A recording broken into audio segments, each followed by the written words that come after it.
Hey guys, this is Turner Smith, and this is my Soil Scientist project.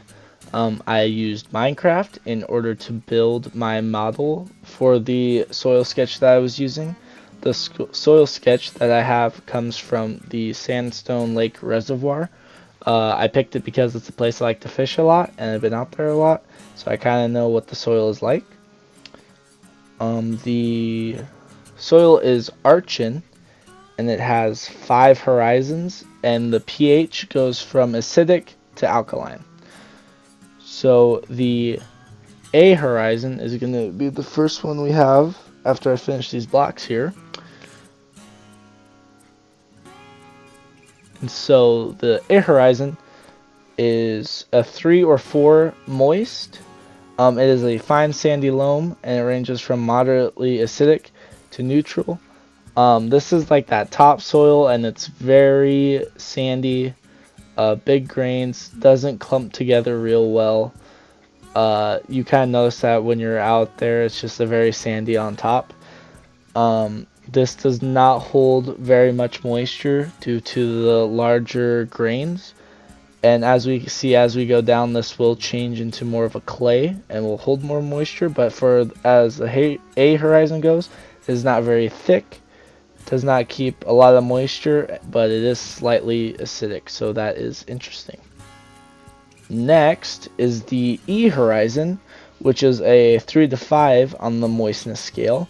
It is a fine sandy loam as well, and it also ranges from moderately acidic to neutral. Now this I used packed mud for. It does get slightly more packed down. It's not as sandy, but it's still using the soil scale, a sandy loam. Still very fine, not holding very much moisture at all as you get down into it. Still very large granulars. So yeah, not holding a lot of water, but does have a lot of air in there, so that's an upside. As we go down, you can see I use the coal ore block. This is because there's actually begins to be accumulations of carbonate and salts, and this is found in the lower layers of the BTN horizon. The BTN horizon is a 4 or 5 for the moistness, and it's a sandy clay loam. So now we start getting into the clay. The clay is 18 to 34% inside of the loam, and this ranges from moderately acidic, but then we see a big change in the pH going to moderately alkaline, so we get a bigger number into about 8.5, 9 range, coming from a 6. So yeah, the BTN horizon is where you definitely see the change in soil, and a lot more moisture is being held in this horizon than the other one.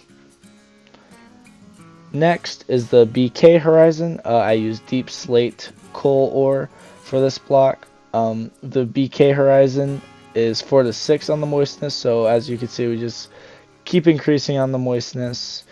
It is typically loam, but there is definitely sandy clay loam.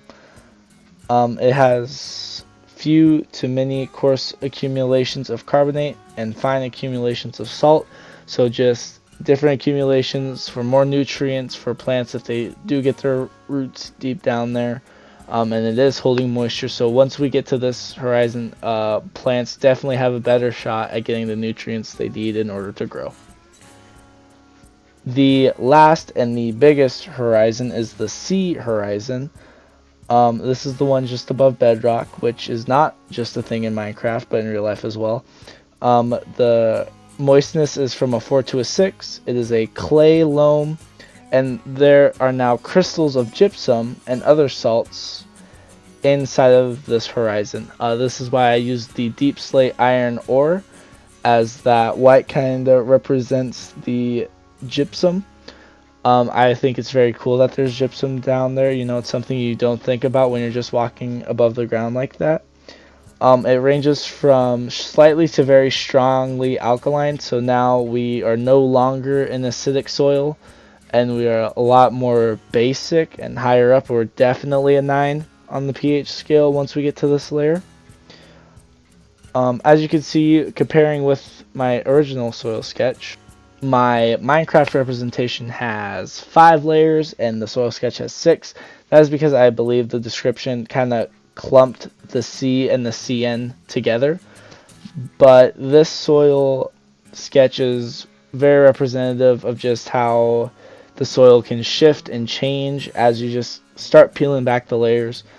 Starting with your very fine sandy that's just not holding any water, and as it goes down you get cool things like accumulations of carbonate and salts and even gypsum, and just how the soil changes and now it holds a lot more water due to there being a higher percentage of clay, and it still being able to provide plant life even though the first couple layers are not so hot. But as you can see, the majority of it is good for plants and their roots and their growth.